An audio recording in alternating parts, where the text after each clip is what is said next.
We are live 364 days a year. What are we doing here? If Dom turns at SummerSlam, I'm shaving my moustache off. I've told you, if that happens, it's going. My lip is cold because of a stupid bet that I made with YouTube. Oh, good. Wrestle's better than Daniel Bryan. Bryan Daniels. Better than Okada. How do you not get 60 after Monday Night Raw? Has TNA just killed all of its momentum again? Or are fans being overly critical? We are going to be talking about that and a lot more today. Good evening from Swansea, South Wales, wrestling fans. I'm your host, Ben Allison, and you are watching Wrestling Republic's daily broadcast. Joining me today, firstly, over in California, we have Clark Taylor. How are you, Clark? Well, you know, I'm stoked to be here. I'm moving around a little slow this morning. It turns out Chris Jericho can still throw a party. I found that out last night. It was an absolute blast. Saw the band Quarantine. Really, really fun night, really fun set list and everything. And stoked to talk about some wrestling today, though. Absolutely. I mean, look, me and Clark, both of us last night had a time out. Difference was I was out with my family. Clark was out with Chris Jericho. Hell of a flex. Absolute hell of a flex. But also joining us today, as you can see, we have Dez. How are you, Dez? I'm doing well. I went to Monday Night Raw this Monday. What a fantastic show that was. Unfortunately, I got sick, but it doesn't matter. Rain, shine, doesn't matter. We're here. I might be sick, but we're here to discuss some wrestling because there's one thing that's more sick than I am, and that's TNA. We're going to discuss it in a few minutes. Wow. And not in the AEW sick way either, but Yeah. look, we've got a couple of comments, and I'm just going to read them out the gates before we even get into the first topic. Numero 1 says, TNA took a month off, did absolutely nothing, and the first thing they did, kill all the momentum they had for Mike Santana and made him an absolute chump. Justice for Santana. I think that summarizes everything pretty well, because in case you didn't see last night on TNA Impact, the first episode since Bound for Glory a month ago, Santana randomly lost the TNA title to Frankie Kazarian via roll-up. And even worse than that, it was because previously he was beaten down by, I'd say the NXT roster, but it was really the Evolve roster, if that. I didn't even know some of these guys. They beat him down. Frankie Kazarian cashed in, won via roll-up. So all of this just felt completely and utterly pointless. And everybody immediately thought, is Santana hurt? Because that's the only really logical explanation, if there is one. But he clearly is not, because they've just announced him in a match tomorrow. So this is clearly a creative decision. And Clark, I'm going to be honest, I think this is absolutely insane. It's one of the worst fumbles I've ever seen in my life. Mike Santana got to a point that not many wrestlers these days can get to, where the crowd was universally behind him. At the height of Joe Hendry, he was in a triple threat match where the whole crowd cheered just for him over Joe Hendry. That's not that long ago. Not only that, Frankie Kazarian winning his title should feel like a huge moment. It's entirely overshadowed by the timing of the decision to do it. We can't even give Frankie the credit he deserves for winning this title and make a big deal out of it, because it's just ruined. And it's ruined one of the best babyface runs in any company this year. Mike Santana's arc, this since the beginning of the year, since into last year, is off the charts, and we just threw it in the trash. I'm befuddled. I'm completely I'm baffled. I have no idea. I can't defend the decision in any way. I feel bad for both wrestlers that are involved. Like, Kazarian winning the title maybe down the road or eventually should feel like a way bigger deal. This is just absurd. It really is. It doesn't make any sense to me in the slightest. Like you said, they spent literally a year doing this story. David Sheldon in the Wrestling Republic group chat actually said that it was almost like if they took the title off Cody Rhodes the night after WrestleMania 40, but it's actually worse than that, because it's more like if after WrestleMania 30 there was no programming for a month, then on Friday Night SmackDown, Cody Rhodes lost the title on the first show back the night before Backlash, because that's the situation we're in here. A turning point or whatever it is tonight. Tonight, Clark. What are they going to do? I mean, he's booked. I get that, but it's a tag match. He's facing... So Santana's teaming up with... I forgot who he's teaming up with. Macklin, to take I on... believe. Yeah, that's right. Macklin to take on Kazarian and... Was it Nick Nemeth? Nick Nemeth, as well. Yeah. They're not even... I mean... you think the NXT B team, like the Junior Varsity, is going to be out there again? It's not even the B team. It's the C team, if that. Yeah. It's the injury reserves. It's the JV. It's like... I honestly was looking at it like I don't know who half these people are. Like, I genuinely don't. I could not name them all. And that is just not good. It felt like a complete mess. The production of the segment was absolutely abysmal to begin with. Just everything about this is lol TNA, as they say. This summarizes that. Des, I want to get your thoughts on it, because before me and Clark go off even further. Yeah, that's fair. Honestly, I was looking at this from a bunch of different angles. If TNA did this for the fact that they wanted us to be talking about it the next day and be like, hey, look, we filmed TNA Impact yesterday. We had a shock title change and everybody's talking about it, right? Bad PR, still good PR. Besides that, from a fan standpoint, this doesn't really make a lot of sense, right? Santana, their whole story, they're building him up to be the guy. He takes down Trick Williams, this big evil force, right? Invades TNA, takes his championship. Santana gets it back. And then he just loses to Frankie Kazarian. Now, Frankie Kazarian, he's a legend, and it's awesome. He's a Grand Slam champion. But I feel like they didn't really give him like a fair crack of the whip. You know, I feel like Santana was really over with the fans, and I feel like they could have done it a lot more with him. So I was thinking injury at first, but like you guys mentioned, he's going to be wrestling tonight or tomorrow. I believe it's we have some breaking news. Big breaking news, Des. Oh, okay. Via PW Insider, so this is not confirmed, this is a dirt sheet report, but Mike Santana has reportedly not arrived at today's TNA Turning Point event and is reportedly not answering calls or texts from the company and no-showed the after event last night for signings. Okay. We should get an alarm, like an alarm, that the breaking news alarm, because like...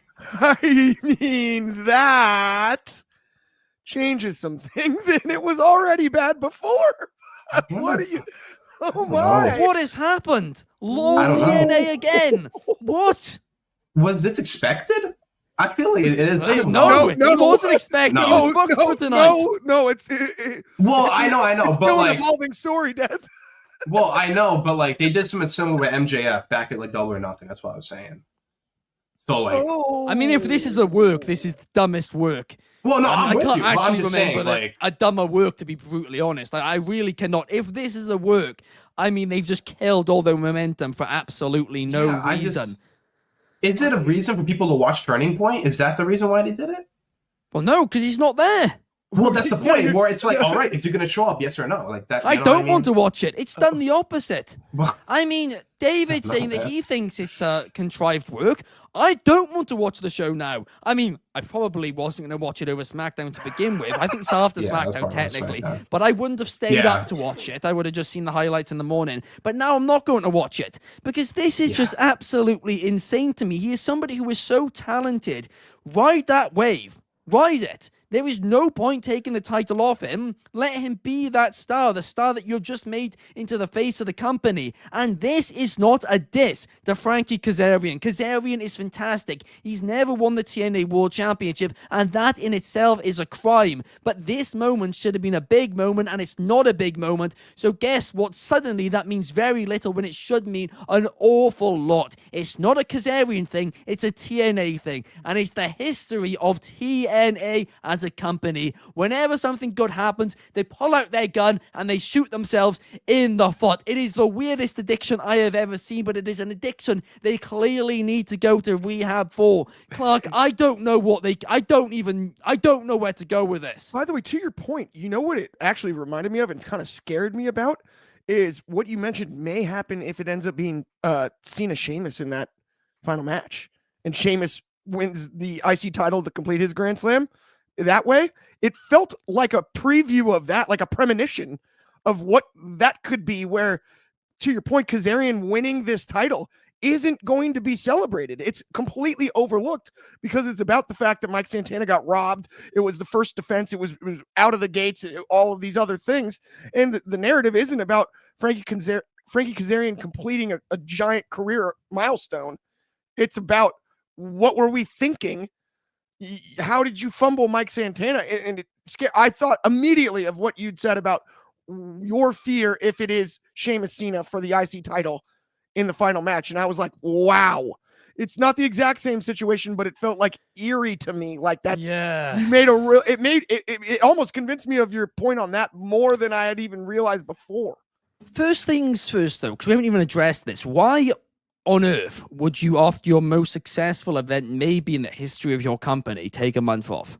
We're slightly overlooking this point to begin with. That is insane.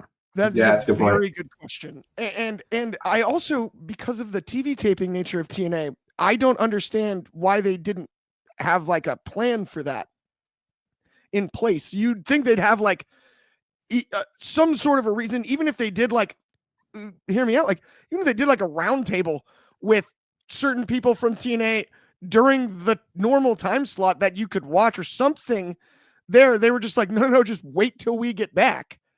That's where I'm the most baffled too, Ben. Like that just seems like an odd business decision. And like the Maple Leaf Pro thing with the getting rid of Scott D'Amore, we thought that was a bad sign when that happened. Well, and they replaced him with Delirious, which, to DCX Warlord's point, I mean, he's the worst booker since Road Dogg. He absolutely stunk up the shop when he was booking Ring of Honor. He really was. It was unwatchable at times, the stupid decisions that he'd make. The battle of the bad bookers tonight, going head to head, Delirious versus Road Dogg. That's the main event tonight. Oh boy. The real winners will be whoever decides to go to sleep instead of watching it. But no, in all seriousness, I'm looking forward to tonight's SmackDown. It does look good. But here's actually a bigger issue, though, because if Mike Santana is now, and I'm getting ahead of myself here, but let's say if Mike Santana now does leave TNA Wrestling, what's he going to do? Because no way is he going to go to WWE if he has these clear issues with TNA Wrestling, or at least you wouldn't expect it if it's a two-way thing. If it's a one-way thing, maybe, but if this is becoming a two-way thing, then no way. And also, he's burnt the bridge with AEW as well. New IWGP World Champion Mike Santana. Maybe, I guess. I was just trying to think. I'm like, I don't know, man. Actually, I don't know either.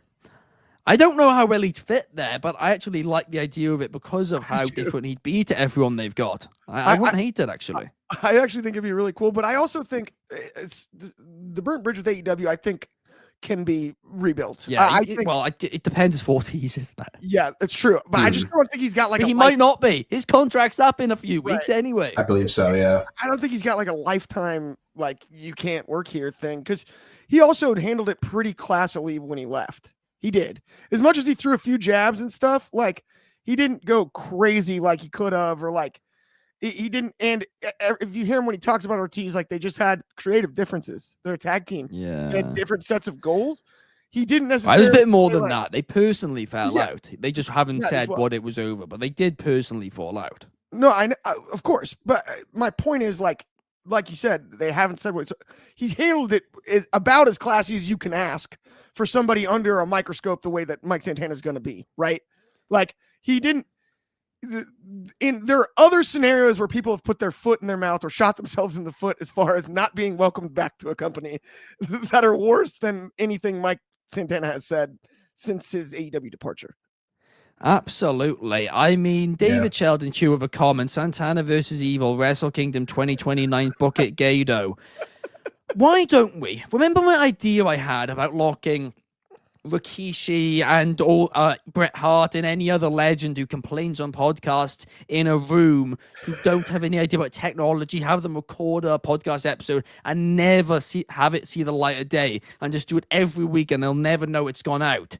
Maybe we should do the exact same thing with Road Dogg, Delirious, and Gato, where we put them in a room, we get them to write a wrestling show together, and we just play it on like some ultra-realistic AI thing in the TV in front of them, making them think it's real. In reality, it's not. I think that would solve a lot of the issues we have. We just make them play universe mode. We just got to get the graphics better on the game. I'm with you. All right, guys. Yeah, exactly. Here's the new way to book. We're getting rid of notebooks. We're not writing things down. This is called a controller. Oh gosh, we got numero 1 Superfly saying Turning Point is going to be a very poor show. Every match is just so last minute. I mean, it is because they decided to take a month off. I mean, it's nuts to me, Des. It is, but I mean, what's your reaction to this? I mean, it's you know what it reminds me of? I don't know. This is like 2006. Remember December to Dismember ECW, where they had a very last minute pay per view, and then they had like the Hardys on. Like it almost feels like that a little bit, where it's like, all right, we're just rushing to get this card going, and then we're just gonna whatever works, we're gonna just put it out there. Although I think TNA has more talent in that ECW version of WWE, but it kind of has that same ballpark a little bit, and we know how that falling out with Heyman and Vince. So I don't know. It's very questionable for them to go this route, because for them to take a month off, it's like you're at the highest of highs and you're like, all right, we're going to stop and we're going to come back. It's going to be even better. It's like your momentum's already gone. Like it's been 1 month. It's been 4 weeks. John Cena already won the Intercontinental Championship. We already had so many things happen. Like the world of wrestling never stops. It goes every single day. So if you take 30 days off, you're going to get left in the dust.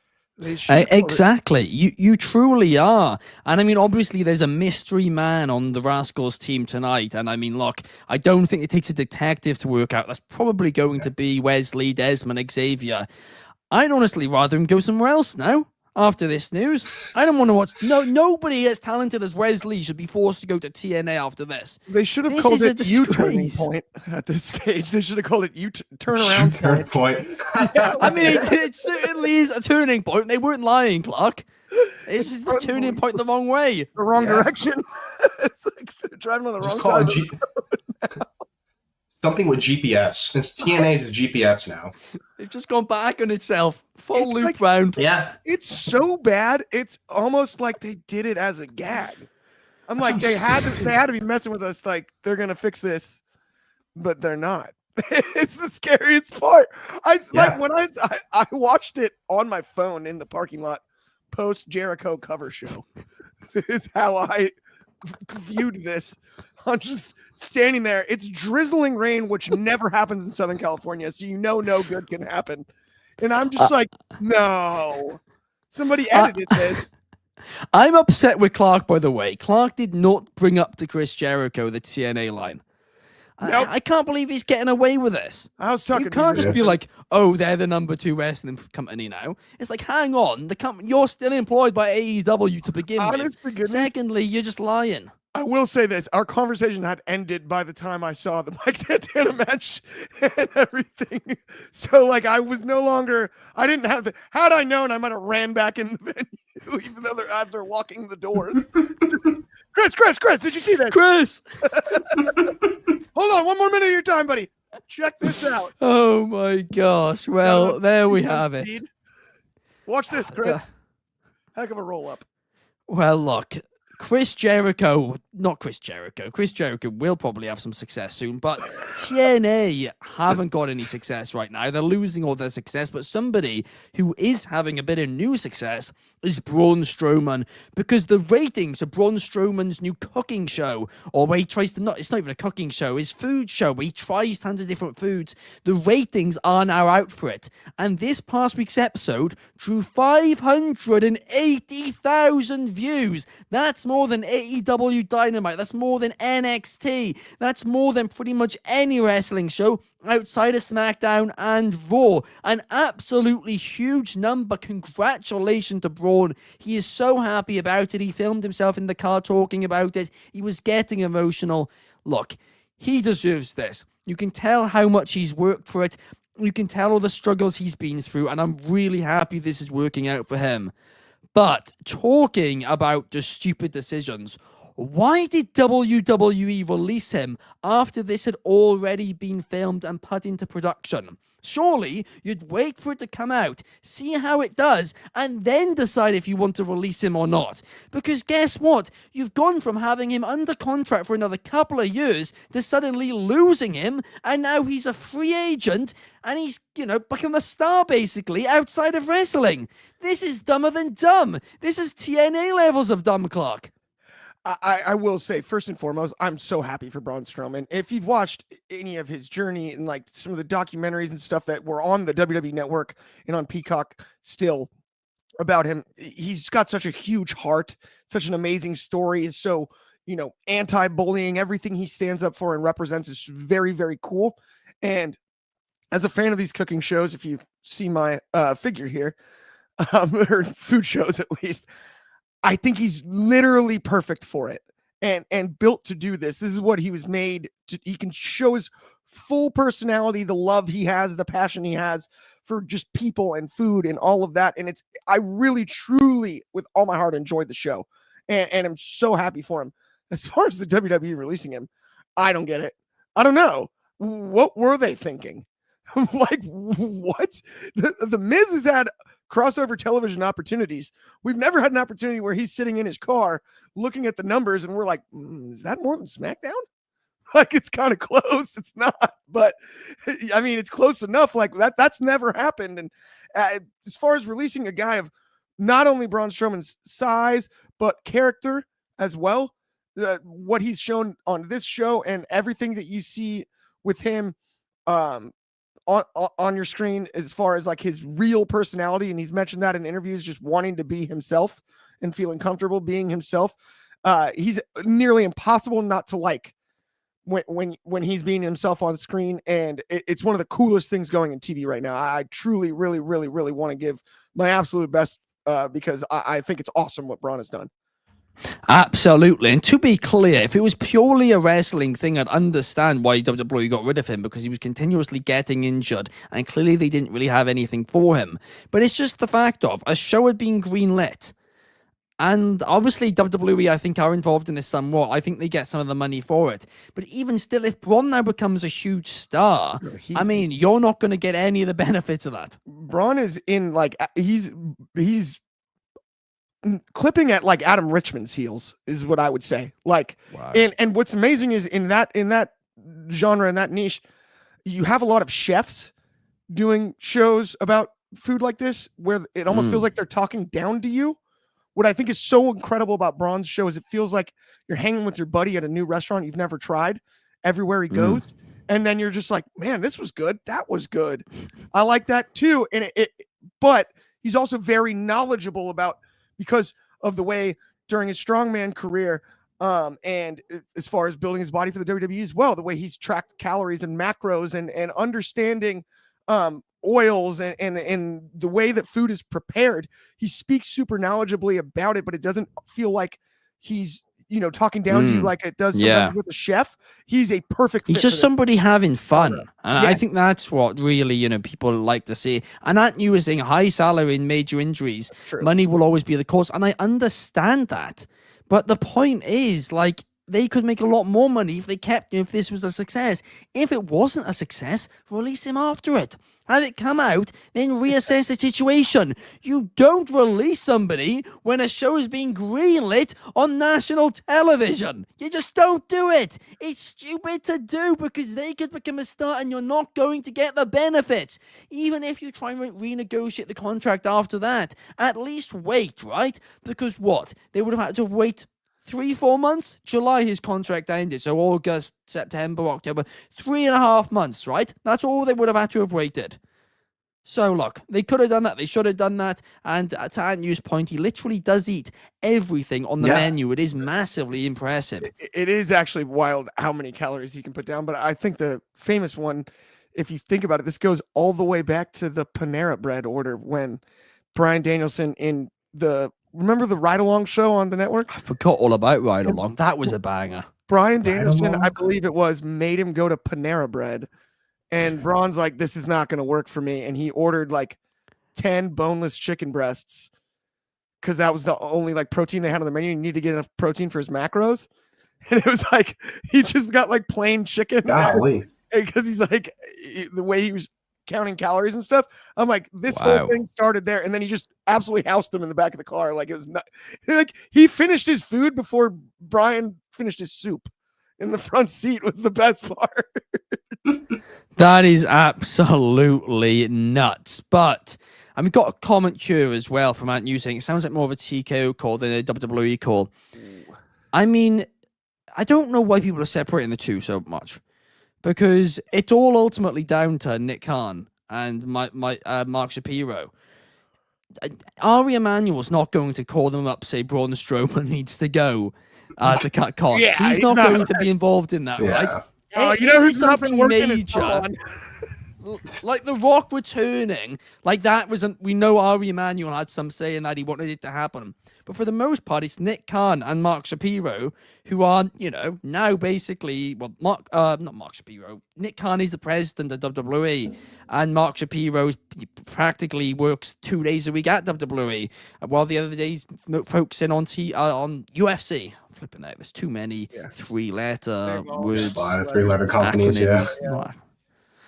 It's been a long week, guys. I'm looking forward to Saturday, honestly. But up next, let's talk about next week's Monday Night Raw, because John Cena will be having his final match on Monday Night Raw, and I've got to say, I'm not looking forward to it because it's going to be a sad one. Growing up, he'd be on Raw every single week, facing Randy Orton every single week, and it's going to be weird. It is. But the fact is, today he has confirmed his final Raw appearance will be a match. We know he's the Intercontinental Champion. We don't know if it's going to be an open challenge. We don't know if it's going to be a tag match. We have no idea what it's going to be. But Des, what do you want it to be? Okay, so because we're talking about John Cena on Raw, for nostalgia reasons, the first ever episode of Monday Night Raw I ever watched as a kid was John Cena versus The Rock. The winner would face The Rock. John Cena versus CM Punk, the winner would face The Rock at WrestleMania 29, and that will always be one of my favorite matches. So to see John Cena and Punk go at it for their last Raw on MSG would be great. But I'm going to throw out a name that most people probably aren't thinking of, but I feel like it makes sense, right? When Dirty Dom was the Intercontinental Champion, he faced Rusev, but Rusev is already in the tournament, right? Sheamus is already in the tournament as well. So I feel like since Cena's the IC champion, let him do an open challenge and let him face Penta, right? It's something new, something the fans really aren't, not really something that fits his style, and it's different, right? John Cena and Penta, two different guys, two different backgrounds. I feel like those two could put on a really, really fun match. Honestly, Des, I'd be here for it. I truly, truly would. There is another match, which All right. people aren't going to be happy. But if it's just a one-off on Raw, I wouldn't hate it if it's Joe Hendry. He's been wanting that match all year. He's been going on about wanting that match. If it's an open challenge, What say about his name? Say what if his it's- name. What if it's Mike Santana? What if it's Mike That'd Santana? be cool, but What it's New if York. it's Mike Santana, guys? It In is Madison NFG. Square Garden? That'd be If cool. that's I wanna the see it. work, I got worked. I'll put my hand up and say, nicely done. But I'm obviously wearing a blue No, you sweatshirt wouldn't. right now. It's still completely screwed TNA. Oh, no, what are you it's on about? Absolutely It's absurd. absolutely wrecked the wrestling But- promotion. But It's not done because, anything. because I'm a huge Mike Santana fan, ever since he thanked It's great my for bu- Mike Santana. my buddy for yeah. watching Kills my the company. dog, so I could go to All Out in 2021. I've been a huge Mike Santana fan. He did a cameo. He thanked my buddy Roman. He even did the Loquito Carlos from 125th line. He did everything I asked for in the cameo. It was awesome. And no, Aunt he's from you Winnipeg. says His dad isn't played for Chris the Jericho Rangers. from New York? But Not no, he's true. from Winnipeg. But And also, he's he's I Winnipeg. literally, he's I was that about to doesn't say mean what hotel- anything. I was about to say what hotel he's at in Orange County last night, but I'm not going to say. But no, but more importantly, he's under AEW contract until early January. So we can't see him until about the Rumble, really. I mean, we don't know how that would work, but about getting surprises there. I do think surprises are possible, by the way. A lot of people are saying surprises in this year's Rumble aren't possible because it's in Saudi Arabia. There are ways they could hide it, because they also have done a few surprises in Saudi Arabia before, which people are forgetting as well. But I just think it is difficult to do. But Santana is from New York, so that would be interesting. But I agree with numero one. I don't think it is going to happen.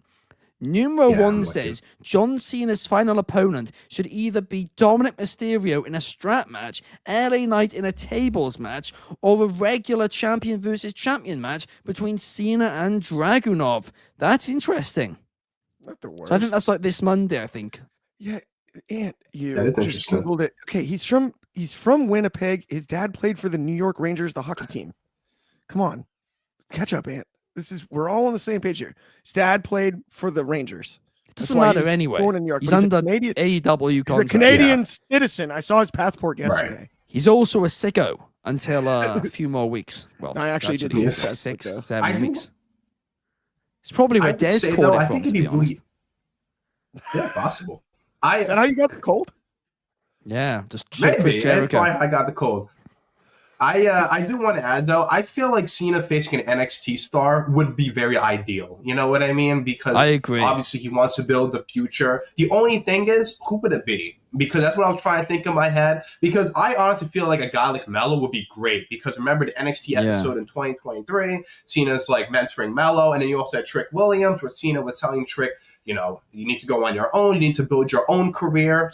So that could also be something that's possible. Yeah. But I mean, on this week's Wrestling Public podcast, me, Clark, and Shard came to the conclusion it has to be one of three guys, and those three guys are Trick, Mello, or Obafemi. Obafemi, since that was recorded, is ruled out.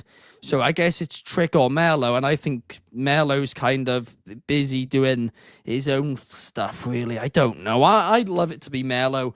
My thinking is if it is going to be a young talent, I think that'll be his final match, and I do think it'll be Trick Williams, but even then, I'm becoming less and less sure by the week. I do think it's unfortunately just going to be Gunther, but who knows? Maybe he could face Trick Williams Mike this Santana. week. It's going to be Mike Santana. Mike Santana. It's going to be Santana. that'd be something. Retiring John Cena. That's the surprise name tonight on SmackDown. This entire TNA work is just a work to help SmackDown. Kill their own company, help WWE. Right. Yep. Brilliant. Brilliant strategy. There you go. Crossed their legs and stepped on their own toes.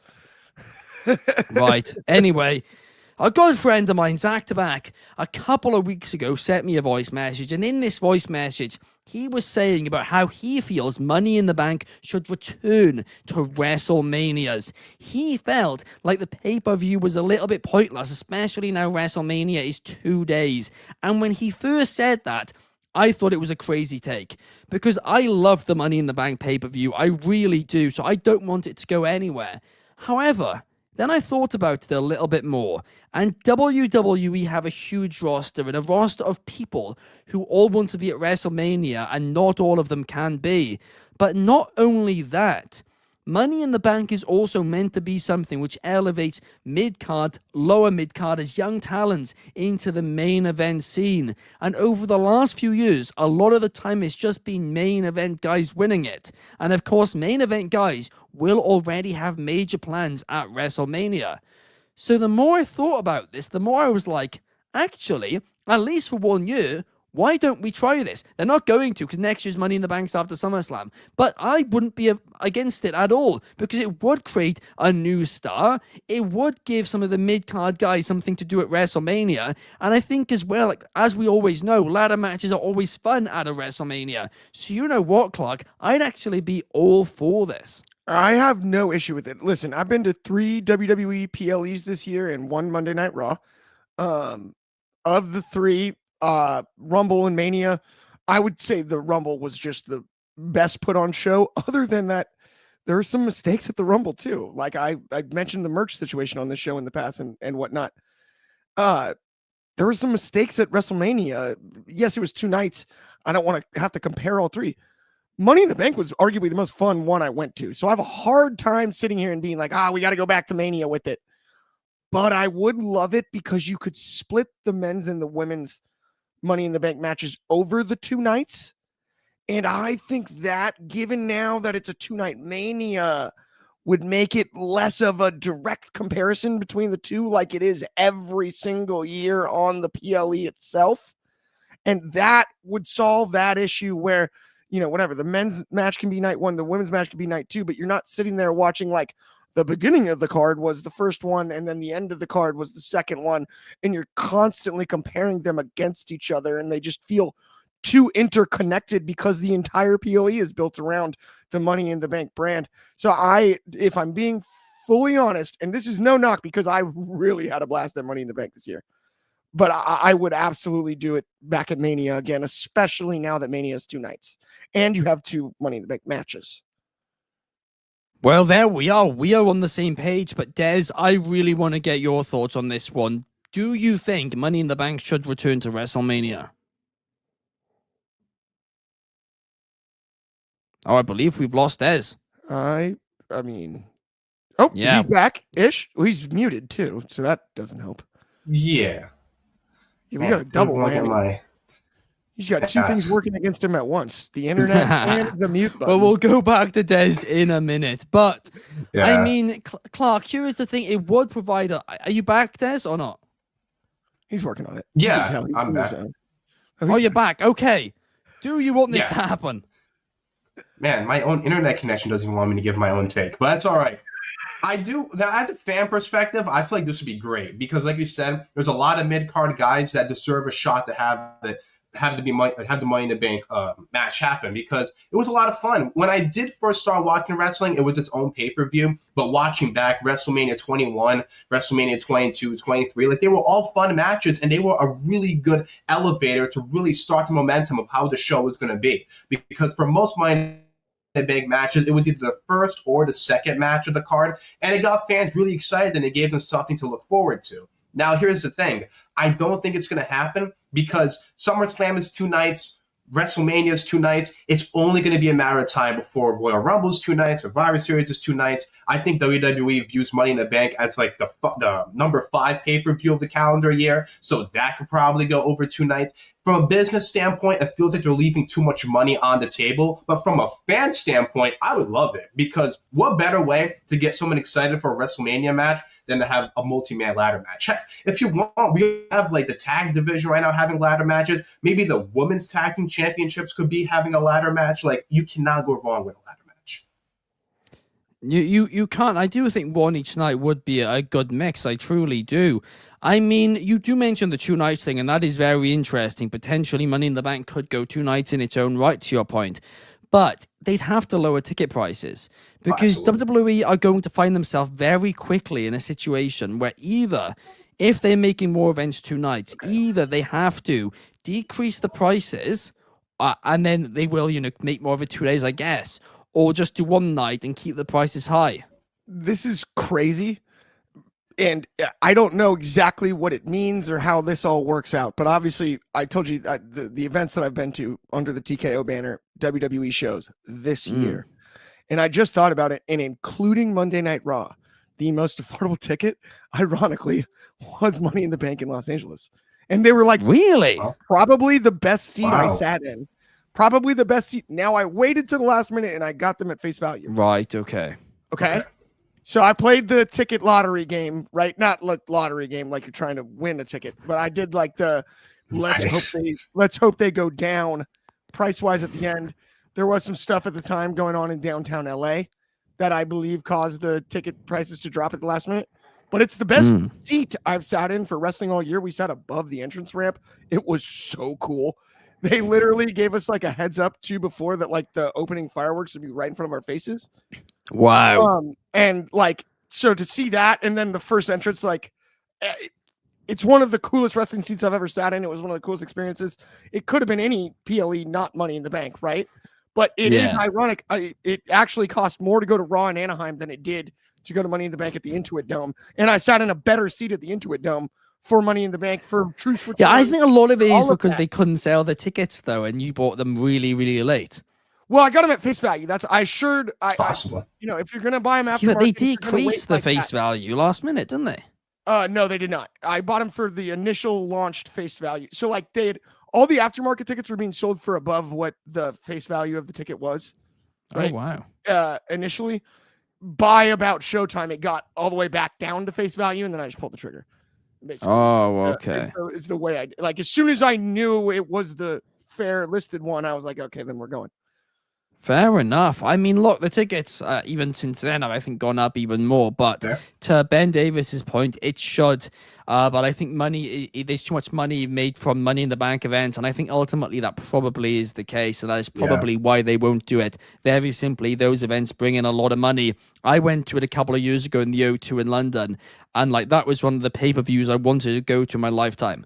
If that WrestleMania and the Royal Rumble's the only one I need to go to now because those are my 3 favorite shows.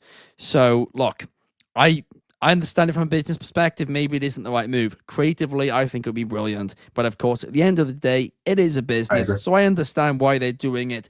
But I thought an interesting conversation to end Friday on. This show has been chaotic, lads. I did not expect it to be as chaotic as it was, but it has been an absolute blast. Thank you to everybody in the comment section. We really appreciate you guys spending your Friday afternoon with us. We will be back same time, same place tomorrow to talk Friday Night SmackDown. Thank you, Clark. Thank you, Des, and thank you to all of you. See you guys tomorrow. Peace.